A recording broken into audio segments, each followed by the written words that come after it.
vamos a continuar este primer Congreso Empresarial Colombiano con la charla sobre ética empresarial a cargo de Eduardo Garza Cuéllar. Él es licenciado en Comunicación y máster en Desarrollo Humano de la Universidad Jesuita de México, además doctor en Filosofía de la Universidad de Valencia.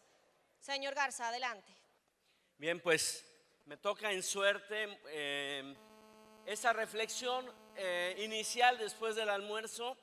Agradezco enormemente la posibilidad de estar acá. Yo soy Eduardo Garza. Vengo con la encomienda de hablar sobre el llamado de nuestro tiempo en materia de ética, sobre lo que hoy nos corresponde ser y hacer a las organizaciones en materia de ética. Ortega y Gasset, que fue un gran filósofo, nos decía, cada tiempo tiene un llamado histórico, cada momento histórico tiene un llamado, y es un llamado que compartimos todos generacionalmente. Y a mí me viene bien, inspirado por algunas personas e imágenes importantes, el poder compartir sobre este llamado ético con ustedes. Esto de la ética es como el piso.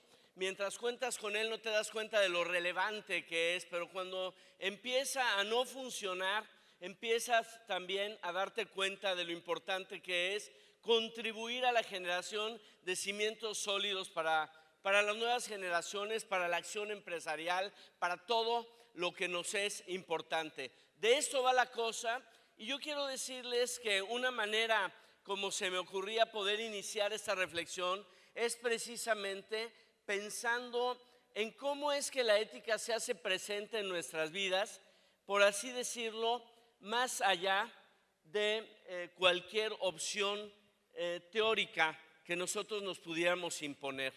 Es decir, nosotros muchas veces a través de un dilema nos hacemos conscientes de esta dimensión ética. Esta frase, elegir es renunciar, la dijo André Gide. Es decir, cada vez que dices sí a algo, a alguien, a un proyecto de vida, a una persona en tu vida, a una vocación, a una posibilidad de orientar tu vida familiar, organizacional, la del país, dices no a algo, y dices no a algo que es valioso. Por eso hay renuncia. Los filósofos dicen con razón, la libertad humana no opera entre un bien y un mal en términos absolutos. En el fondo sería muy fácil, sino opera entre un bien y un bien, y por eso hay renuncia. Hoy yo elegí estar acá con ustedes, me honra, lo agradezco muchísimo. Soy testigo además del cuidado, del cariño, de las muchas horas de deliberación y las decisiones que hay detrás de este foro. Renuncié simultáneamente a cualquier otro uso que hubiera podido hacer de mi tiempo. Lo mismo ustedes. Lo que le da valor al foro, independientemente de todo el cuidado que hay atrás, es la presencia de ustedes hoy acá. Es aquello a lo que renuncian en términos de tiempo para poder acudir, y por supuesto lo que a mí me corresponde es tratar con toda la fuerza que me sea posible, con todo el talento del que sea capaz, de honrar la presencia de ustedes. En ese ejercicio, evidentemente, sabemos que renunciar genera angustia. ¿Quién de nosotros, seamos honestos, no se ha sentido angustiado por renunciar a una maestría, a una posibilidad, a un negocio, a una vocación, a una persona en nuestras vidas? Es a tal grado angustiante el renunciar que hay quien se paraliza, hay quien quisiera parar el tren de las decisiones y, por así decirlo, no decidir. Y no se da cuenta esa persona. Les pasa mucho a nuestros adolescentes en el momento de elegir carrera, en ese momento en que la vida académica le dice o ingeniero o arquitecto o abogado o administrador o músico o veterinario, pero no puedes todas. Es común que digan, mejor me tomo un año para no hacer nada, ¿no? Y no se dan cuenta, ojalá ese año fuera un año de un discernimiento profundo que les permitiera abrazar con toda sinceridad una vocación. Normalmente ya no se pueden hacer tontos otro año, estudian lo que estudiaron sus amigos y ahí muere la cosa. No se dan cuenta estos jóvenes de lo que tuvo muy claro el gran Jean-Paul Sartre, el existencialista francés. Estamos condenados a ser libres, esa es la paradoja, porque no elegir es una elección, no optar es una opción. Normalmente la peor es la que nos hace más susceptibles de que alguien decida nuestra vida por nosotros y la que nos hace potencialmente más colaboradores, incluso de alguna atrocidad. Decimos que elegir sin renunciar divide. Si yo estoy aquí pensando en lo que debiera estar haciendo en mi país, pensando en cualquier otra cosa, no estaría tampoco aquí. El ingeniero que está pensando que hubiera sido un gran médico ni gran ingeniero. Se está partiendo en dos, se está esquizofrenizando. Elegir sin renunciar divide y renunciar sin elegir disminuye al ser humano. ¿Qué quiero decir con esto? Tenemos desgraciadamente, yo espero quizás cambiar un poquitito esto, una noción de una ética punitiva, prohibitiva, que solo ve una cara de la moneda ética, es decir, la de la renuncia. Y muchos de nuestros discursos éticos son eso, un no harás, no robarás, no matarás. Una persona enamorada, alguien que tiene un proyecto de vida, alguien que tiene un para qué, una mujer apasionada, no es alguien que esté buscando robar, ni mentir, ni matar a la persona o a la empresa a la que se ha entregado. Por supuesto, esa renuncia es simplemente una consecuencia de la elección. Decimos que elegir maduramente enseña. ¿Eso qué quiere decir? Agarrar todo el paquete de la moneda ética. Los fines y los medios, también las consecuencias y los efectos. A veces no solo como personas, sino como sociedad, somos muy infantiles. Es decir, queremos tener los fines, quiero ir a la fiesta pero no me quiero bañar, o muy adolescentes, queremos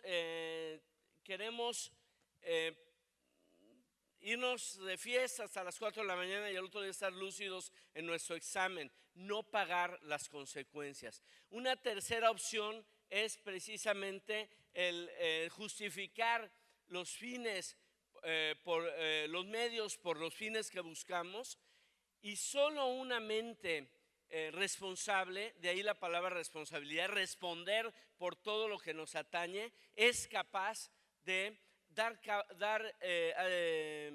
cuenta de todo. ¿Qué quiero decir con esto? Y esa es la alquimia fascinante del tema que nos congrega hoy aquí, que es el tema de la ética.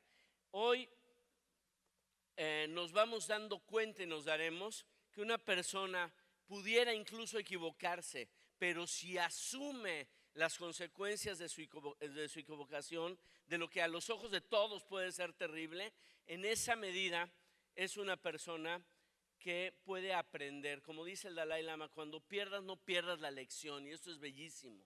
La alquimia de la ética es esa. Cuando yo asumo la consecuencia puedo transformarla en un aprendizaje. Cuando no la asumo, de ninguna manera. Eso es una aproximación inicial nada más al fenómeno ético, que lo que quiere decir en pocas palabras es que no nos podemos escapar de él. José Luis Aranguren, un filósofo español, dice: somos estructuralmente morales, no podemos evadirnos de ello, precisamente porque hasta no decidir es una decisión. Yo me voy a concentrar en esta lógica de ir caminando en la temporalidad, es decir, de ir entendiendo el llamado ético de nuestro tiempo. Primero, en esta maravillosa experiencia que es el pasado. Nuestro mapa de navegación de esta pequeña charla será un reloj de arena. En el pasado, nosotros llamamos una experiencia vivida, encontramos nuestra primera gran recurso, nuestra primera gran fuerza. Una persona que pierde memoria, que pierde contacto con sus recursos que están ahí acumulados, va cayendo, como con el Alzheimer, en un estado cada vez mayor de indefensión ante la vida. Esto lo digo con mucho sentimiento y sentido porque lo vivió mi padre por 14 años, entiendo perfectamente de qué estoy hablando, pero también me doy cuenta que es igualmente dramático el país, la organización, la empresa, la institución que pierde memoria histórica. Por eso dice George Santayana: quien no aprende de su historia está condenado a repetirla. Y el gran Paul Ricoeur nos hace caer en la cuenta de que, y eso es fascinante, de que el pasado no es una consecución de facts, de datos, de hechos, de cosas que ocurrieron, sino que fundamentalmente es una narrativa. ¿Qué quiero decir con ello? Una narrativa sería la arquitectura. Los datos serían los ladrillos. A mí me fascina la manera como ustedes construyen. Tengo admiración enorme por Rogelio Salmona y otros arquitectos colombianos, precisamente por el uso del ladrillo. Y es una linda metáfora de la historia. ¿Qué haría yo con el mismo número de ladrillos que le dieron a estos señores? No lo sé. No sería capaz de hacer esa construcción, esa maravilla. Todos tenemos un amigo que le pasó algo, fácticamente lo mismo que a otro amigo. Lo mandó a volar la novia, perdió el trabajo, se le murieron sus padres. Uno de ellos hizo una narrativa muy distinta al otro. Uno lo cuenta de una manera dramática que le merma sus posibilidades para seguir adelante. Para el otro es prácticamente una anécdota de aprendizaje. No quiero decir humorística, quizás llegue a hacerlo en el mejor de los casos, porque precisamente con los mismos datos construyen historias diferentes, narrativas diferentes. Hoy muchos estamos obsesionados en ese tema del storytelling, de la narratividad. Y en ese sentido, vale la pena entender y sentir un ejemplo. Quizás muchos de ustedes vieron esa película, se llamó Mar Adentro. Es una película que cimbró enormemente la conciencia de España y del mundo, una historia real de un amigo llamado Ramón Sampedro, lo protagonizaba Bardem, y era una película muy bien armada. Ese cuate ha tenido un accidente, ha quedado discapacitado, cuadraplégico por ahí de sus 18, 19 años de edad. 20 años después decide que no quiere vivir. Eso genera, habrá aquí algún abogado que lo entienda mejor que yo, un problema jurídico. ¿Por qué? Porque él no se puede quitar la vida por su condición de cuadraplégico, tiene que encontrar quien lo asista, eso ya se llama asesinato, pero el problema jurídico no es nada junto al drama humano, ético, psicológico, familiar que enfrenta Ramón Sampedro, quien dejara, por cierto, un libro muy fuerte llamado Cartas desde el infierno. Está tan bien hecha la película que sería tonto quererla contrarrestar con argumentos, con moralina, con ideología. La verdad de las cosas es que mientras en pantalla se desgranan los argumentos que tiene Ramón Sampedro para no vivir, en tu corazón se despiertan las argumentaciones, los significados, el sentido que puedes tener para vivir. Solo se le puede contrarrestar con otra historia. Y aquí es donde yo comparto con ustedes la de un hermano mío, Jorge Font. Él fue campeón 10º en el mundo en esquí acuático cuando quedó también cuadraplégico. Hoy, por 8ª vez, campeón mundial de esquí acuático para personas con discapacidad. Forma una familia muy linda. Ese que está esquiando con él es mi ahijado, se llama Pablo Font. Y me encanta poder compartir eso con ustedes porque si bien la frase más suicida de la película Mar Adentro es cuando Ramón Sampedro dice: yo no voy a aceptar las migajas de la existencia. Alguien le pregunta por qué no usa una silla de ruedas. Él no hace lo que no puede hacer, pero tampoco hace muchas cosas que sí pudiera hacer. Y alguien le dice: ¿por qué no usas una silla de ruedas? Y él dice: yo no voy a aceptar las migajas de la existencia.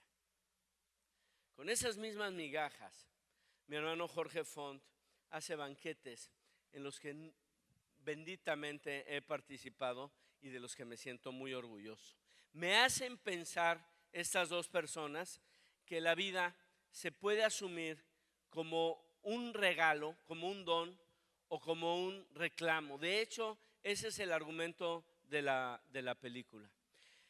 Y aquí encuentro lo que yo llamaría dos narrativas radicales. Aquí yo encuentro dos maneras de entrar a trabajar todas las mañanas, pero también de regresar en las tardes a tu casa. Hay quien, y tú lo sabes como empresario, hay quien entra a trabajar como demandando, como pidiendo, como queriendo que el trabajo le reivindique en un derecho en el cual no ha sido respetado.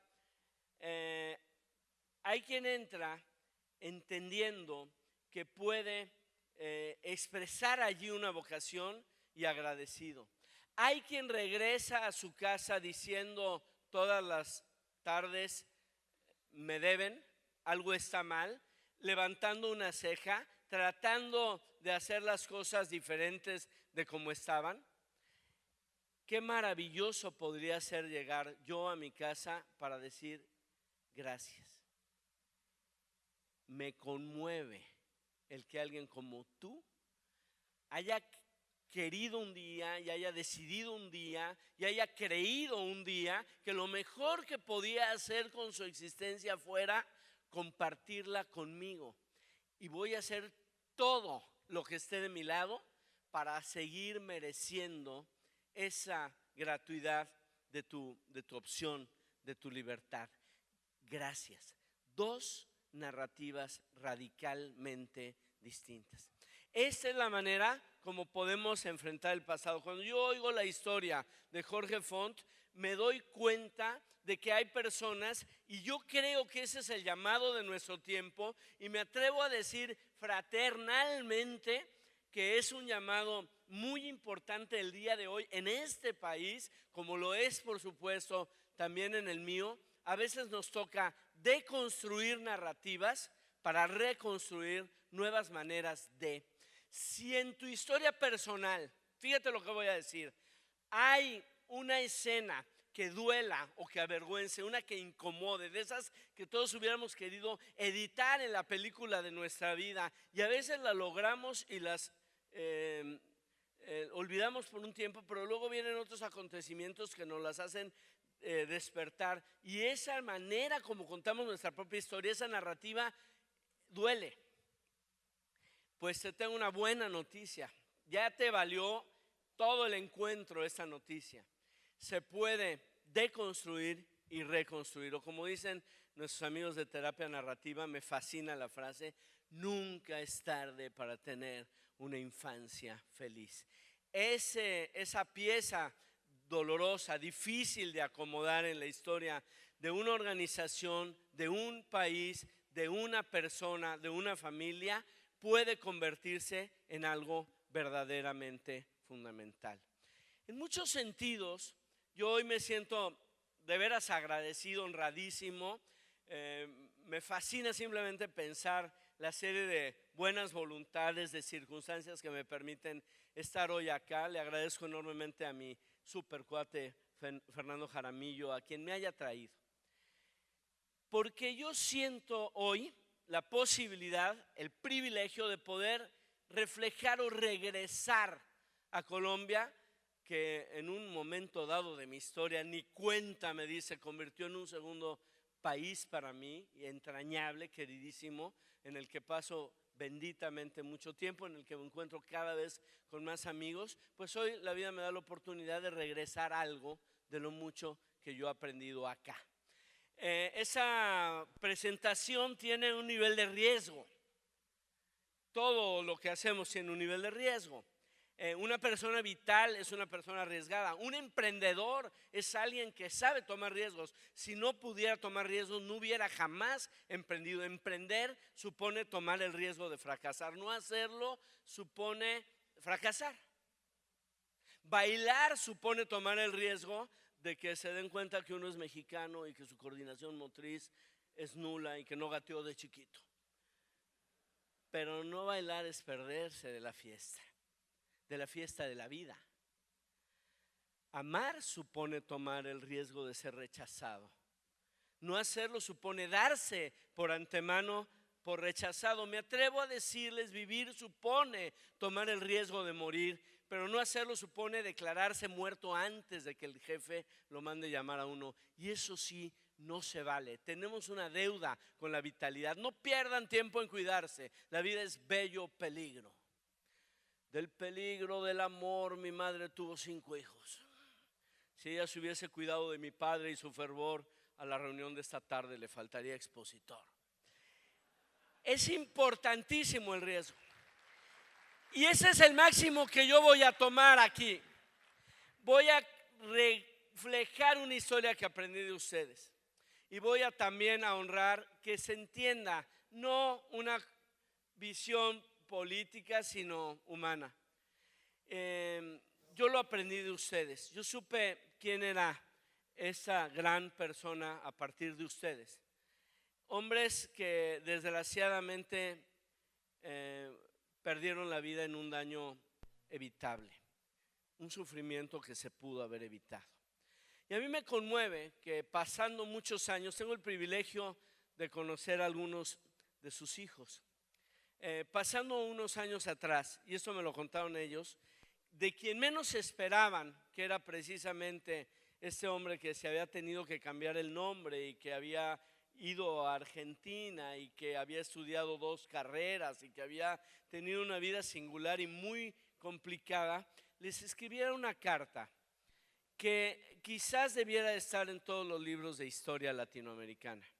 Una carta, ellos me lo confesaron, que cimbró enormemente su conciencia, porque les hizo ver que era una carta inteligente, que era una carta éticamente respetable y que era una carta, tuve la oportunidad de platicar cuando era senador con alguno de los hijos de Galán, que no podían no responder. Él me decía, nos quedó claro que no podíamos no responder esta misiva.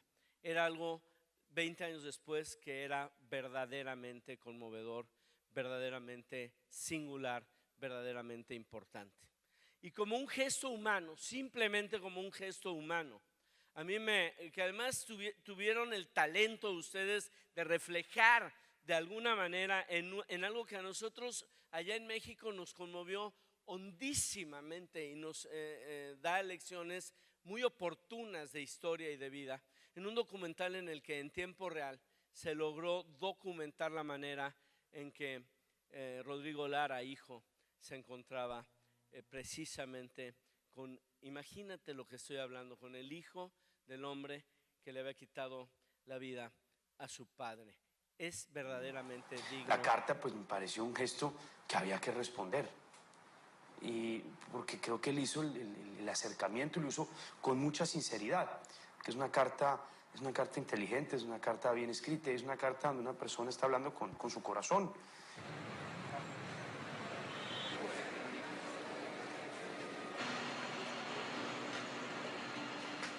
A los 3 meses de recibir la carta de Sebastián, Rodrigo Lara decide dar el próximo paso. Como Sebastián teme viajar a Colombia, Rodrigo acepta acompañarnos a Argentina para conocerlo. Por ahora el encuentro debe ser secreto. Por este motivo lo organizamos en Tigre, un suburbio de Buenos Aires accesible solamente en lancha.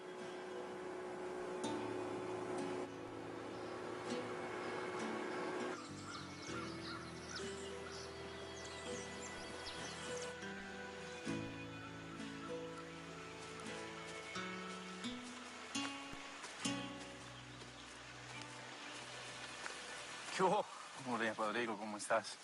Bien, Un tremendo placer conocerte. el gusto es mío. ¿Cómo estás? ¿Cómo está? ¿Bien? Bien, hombre, pues acá pensando de todo. Sí, imagínate. Qué bueno, qué La bueno. verdad que es muy emocionante este momento. Lo mismo, lo mismo.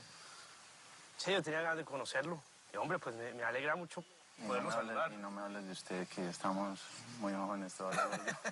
La verdad, te agradezco muchísimo tu Hombre, presencia no. aquí, Hombre. porque es un gesto maravilloso, creo que para todos, ¿no? Desde lo personal, desde mi familia, tiene un significado que no se puede describir con palabras, sinceramente. A mí me pareció que era muy importante conversar contigo porque independientemente de lo que pudo pasar, los sentimientos no se pueden mezclar en personas, ¿sí me entiendes? Es muy difícil desligar todas estas cuestiones, hay apellidos de por medio, hay familias, hay seres queridos, está la terrible muerte de tu padre, finalmente somos todos huérfanos, ¿entiendes? Tú no has vuelto a Colombia, ¿no? No, yo nunca más volví. Yo desde que, bueno, murió mi papá y había que ir, ¿sí? No había posibilidad de quedarse. Quedarse significaba significaba permanecer ahí paciente esperando la muerte, ¿no? No, que era un camino muy diferente a seguir los pasos de mi papá, ¿me entiendes? Fíjate que la otra vez yo estaba en Bogotá y le pregunté a un político, ¿usted recuerda a la familia de Pablo Escobar, al hijo de Pablo Escobar? Y me dijo, sí, por una cosa que tú dijiste cuando murió tu papá. Y yo me acordé, cuando mató a mi papá, yo te dije, yo voy a vengar a mi papá cuando crezca. Es la imagen de violencia. Yo creo que lo más importante con el paso del tiempo es que uno logra cambiar el odio. El odio es lo que hay que perder. El odio hay que eliminarlo. Cuando mi padre murió yo tenía 16 años. ¿Tú tenías cuánto? 8 años. Tú a los 8 ya se generó en tu mente un espacio para pensar en la venganza. Por supuesto. A los 8. Sí.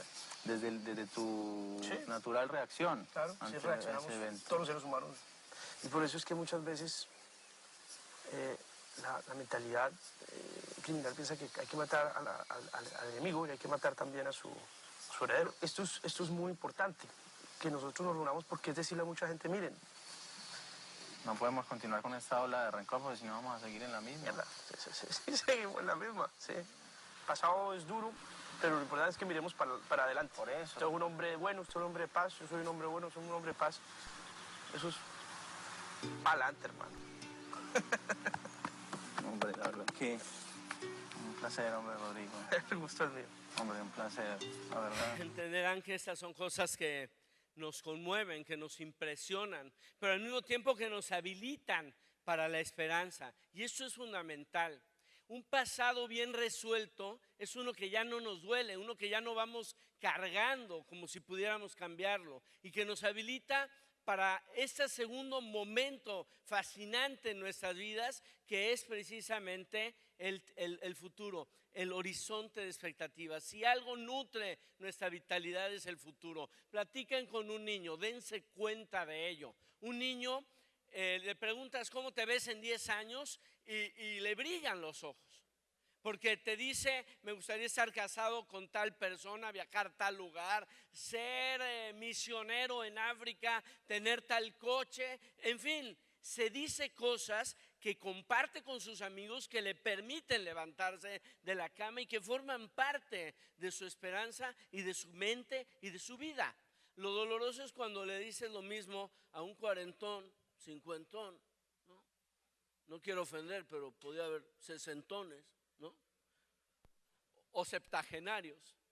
Y es doloroso entender que alguien entre nuestra juventud y nuestra vida adulta nos robó algo tan constitutivo de nuestro ser persona como la capacidad de retar al futuro con un sueño, con algo que no fuera una proyección lineal de nuestro pasado. Ortega y Gasset, a quien vuelvo, diría, de lo que va la cosa, de lo que las organizaciones estamos necesitadas de alimentar, es la vitalidad y es precisamente una buena higiene de ideales. A mí esto me gusta muchísimo pensar. Una buena higiene de ideales que tiene que ver con una visión esperanzadora del futuro. Tenía derecho a definir la esperanza Havel. Václav Havel, te acordarás, ese impresionante ser humano, último presidente de Checoslovaquia, primero de la República Checa, literato, que vivió igual que Mandela en la cárcel y también en la presidencia por convicción, que prefirió la cárcel al exilio. Cuando su vida no tenía demasiado futuro posible, nos hizo ver que la esperanza no era un estado de ánimo, sino de ánima, que no tenía que ver ni siquiera con un cálculo de escenarios. Havel nos hizo ver que la esperanza es simplemente la sensación de que la vida tiene y el trabajo tiene un significado, que tiene una razón de ser. Y la esperanza es la mejor manera de transitar hacia un futuro que, si bien nos lo hizo ver Hannah Arendt, es por naturaleza incierto, también nos permite vengarnos de la incertidumbre del futuro a través del ejercicio de una promesa. Te cuento esta anécdota rápidamente, vale la pena. A mí me lo hizo ver una persona en un penal. Visitando yo una cárcel me encontré a alguien a quien yo conocía, sabía quién era, no que fuera mi mejor amigo, sabía quién era, y estaba interno en ese penal. Yo no sabía, fue una de esas sorpresas desagradables que de alguna y muchas maneras te simbran. No sé ni qué le dije, y además todo lo que se me ocurría me parecía estúpido, como un mal pésame. ¿Qué le dices, no? ¿Qué te trae por acá, güey? ¿No? ¿Qué has hecho, ¿no? Solo sé que me dijo él. Él me dijo, ¿cuándo regresas? En ese tiempo yo iba con cierta frecuencia a visitar ese penal y le dije, regreso el 12 de septiembre, imagínate. Ese día me dijo, te hice esto. Y ese hombre de 1,85, moreno y con cara de malo, sacó un bordadito punto de cruz y me lo regaló. Y me conmovió enormemente, sobre todo cuando supe que hacía 7 años nadie lo había ido a visitar. Me di cuenta de lo que pensaba Hannah Arendt, que la mejor manera de alimentar la esperanza es una promesa, sobre todo cuando esa promesa se comparte. Estamos hechos de eso. ¿Cuáles serían los 2 retos fundamentales de la empresa hoy, para mi gusto? El primero, no solo la integración, fíjate lo que estoy diciendo, que es un esfuerzo del autor excluido para pertenecer, como en película gringa, sino la inclusión, que es un movimiento de toda la organización que se permite nutrirse de personas con discapacidad, de desmovilizados, de ancianos, de jóvenes, de millennials, de personas con alguna condición social adversa. Emmanuel Faber, CEO de Danone, precisamente decía, si no trabajamos en la inclusión, no vamos a tener progreso económico. No hay barda que contenga a todos aquellos que quieren formar parte de lo que nosotros somos, ni la que están poniendo o quisieran poner en Arabia Saudita, ni la que le quieren poner a mi país en los Estados Unidos. El primer reto de 2 es la inclusión y el segundo, simplemente diría yo, la sustentabilidad. Miren, lo digo muy rápido, es muy dramático. Transitamos el primer momento de la historia en que podemos quedarnos sin historia. Nuestro modelo de civilizatorio está necesitado como nunca de incluir el futuro, de ser sustentable, de ser sostenible. Es una responsabilidad de todos nosotros que nos implica entrar en otra lógica que es la que nosotros llamamos el tiempo o el paradigma civilizatorio del cuidado. Esto yo lo aprendí de Leonardo Boff y de Bernardo Toro, precisamente filósofo colombiano. Termino hablando del presente, porque me parece que si un pasado bien resuelto nos habilita para soñar, también el sueño nos tiene que empujar para estar en el tiempo presente, en donde nos damos cuenta que fundamentalmente las decisiones que tomamos nos constituyen. Todos somos parientes de nuestras decisiones. Lo que decidiste te marca definitivamente. Si decidiste tener hijos, eso te marcó indeleblemente como padre, como madre, para siempre. Elegir constituye. A mí me gusta verlo en esas imágenes muy dramáticas y bellas de Miguel Ángel, obras inconclusas del gran escultor renacentista, que muestran, no sé si estás de acuerdo, pero son muy dramáticas, porque a diferencia de la Piedad o del David o del Moisés, se muestra el proceso, es mitad hombre, mitad piedra, no se sabe si es alguien emergiendo del cautiverio ancestral del mármol o sucumbiendo en él, pero es dramático y confronta porque nos parecemos a ello. Somos nosotros también seres inacabados, una obra inconclusa, un proyecto de nosotros mismos, y de lo que va la ética es de cincelarnos. No sé si me estoy explicando. Sabater dice, no se trata de hacer cosas buenas, no, se trata de hacernos buenos mediante las cosas que hacemos. Se trata del residual que deja en nosotros, en nuestras empresas, en nuestros países, en nuestros corazones y en nuestras familias cada decisión. Ojalá que tengamos, porque es un momento único, la capacidad de reconciliarnos con nuestro pasado para verlo con gratitud como es, de mirar el futuro con esperanza y alegría y por supuesto de conectarnos en un presente tan bendito, tan maravilloso como este que ustedes me han permitido compartir estos minutos. Muchas gracias, Dios los bendiga. Gracias.